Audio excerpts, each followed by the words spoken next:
सास नंबरी, बहू 10 नंबरी। पूरे घर में मालती देवी का हुक्म चलता था। अपनी बड़ी बहू को वो टीवी के रिमोट की तरह कंट्रोल करती थी। चलो, देर हो रही है। 12 बजे से पहले लड़की वालों के यहाँ पहुंचना है। हाँ हाँ, चलती हूँ। मैं तो भगवान से बस ये दुआ कर रही हूँ कि जिस तरह मेरी बड़ी बहू मेरी मुट्ठी में है, उसी तरह मेरी छोटी बहू भी मेरे इशारे पे नाचे।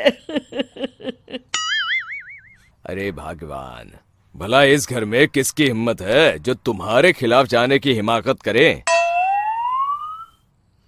इस तरह मालती देवी अपने छोटे बेटे की भी शादी कर देती हैं। मालती की छोटी बहू फैशन डिजाइनर का कोर्स करके आई थी।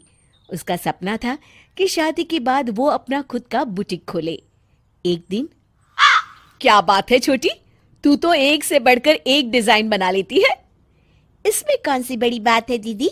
आप चाहे तो मैं आपको भी सिखा सकती हूँ। हाँ, फिर हम दोनों मिलकर एक बुटीक खोल लेंगे। लेकिन दीदी, उसके लिए तो बहुत पैसे लगेंगे।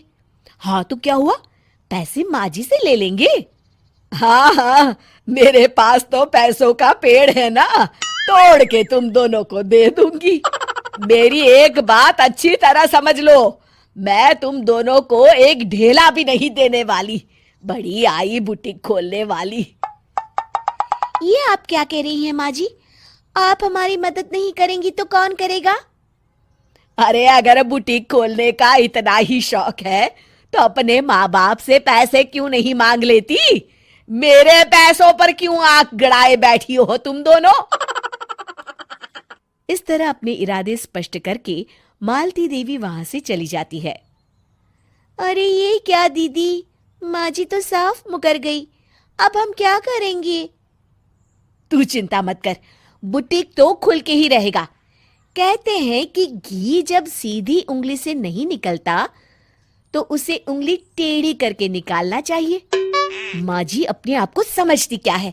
पूरी सोसाइटी जानती है कि माँ जी ने अपनी सास को घर से निकालकर उनकी दौलत पर कब्जा कर लिया है। हाँ दीदी, अब तो जैसे को तैसा करना पड़ेगा। फिर दोनों बहुएं मिलकर एक साजिश रचती हैं। एक दिन, अरे नालायक, जरा ठीक तरह से पैर दबा, बिल्कुल मजा नहीं आ रहा। खाने पीने में तो कोई कसर नहीं छोड़ती। तभी वहां बड़ी बहू हाथ में एक फॉर्म लेकर आती है। माँ जी, आपके लिए एक खुशखबरी है। सरकार सभी बुजुर्गों को हर महीने 10,000 रुपये पेंशन देने वाली है। अरे ये क्या कह रही है तू? क्या सच में मुझे हर महीने घर बैठे 10,000 रुपये मिलेंगे? हाँ माँ जी, दीदी सच कह रही है। कल टीवी न्यूज में इस बारे में बता रहे थे। बस आप ये फॉर्म पढ़ के इसे भर दीजिए और अपने दस्तखत कर दीजिए। मैं इन्हें ले जाकर जमा करवा देती हूँ। अरे नालायक, बड़ी कामचोर है तू। इस बुढ़ापे में कहाँ तुम मुझसे फार्म भरवा रही है? खुद ही भर ले, मैं दस्तखत कर देती हूँ। ठीक है माँ जी। फिर बड़ी बहू बड़ी चालाकी से फॉर्म के पन्नों के बीच प्रॉपर्टी के पेपर छिपा कर रख देती है और उन पर मालती देवी के दस्तखत करवा लेती है। कुछ दिनों के बाद मालती देवी अपने पति के साथ 2 दिनों के लिए अपने एक रिश्तेदार के यहाँ जाती है। दूसरी तरफ दोनों बहुएं पूरे घर पर अपना कब्जा कर लेती हैं। मालती देवी जब अपने रिश्तेदार के यहाँ से लौटती हैं, तब अपने कमरे में ताला लगा देख आग बबूला हो जाती है। अरे नालायको, मेरे कमरे में इतना बड़ा ताला किसने लगाया है? माँ जी, ये कमरा तो मैंने अपने बेटे रोहन को दे दिया है और आज से आप बाहर कोने में जो छोटा कमरा बना है ना, वहां रहेंगी। अच्छा, मैं उस सड़ेले कमरे में रहूंगी है? तेरी ये कहने की हिम्मत भी कैसे हुई? और मेरी इजाजत के बिना मेरा कमरा देने वाली तू होती कौन है? लगता है तू भूल गई, इस घर की मालकिन मैं हूं। तभी वहां छोटी बहू आती है। अरे माँ जी, आप इस घर की मालकिन नहीं है। अब इस घर की नई मालकिन हम दोनों बहुएं हैं।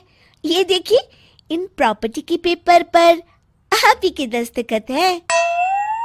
अरे भाग्यवान, ये तुमने क्या कर दिया? दस्तखत करने से पहले एक बार ठीक से पढ़ तो लेती। अरे लेकिन मेरी बहुएं मेरे साथ ऐसा कैसे कर सकती है? अरे तो इसमें कौन सी अचरज की बात है? तुमने भी तो अपनी सास को घर से बाहर निकाल दिया था। टूटा फूटा ही सही, शुक्र करो कि इन दोनों ने कम से कम हमें रहने के लिए कमरा तो दिया। तुमने तो अपनी सास को वो भी नहीं दिया था। आज समझ में आया, जैसी करनी वैसी भरनी। चलो, अपना सामान उठाओ और चलते हैं।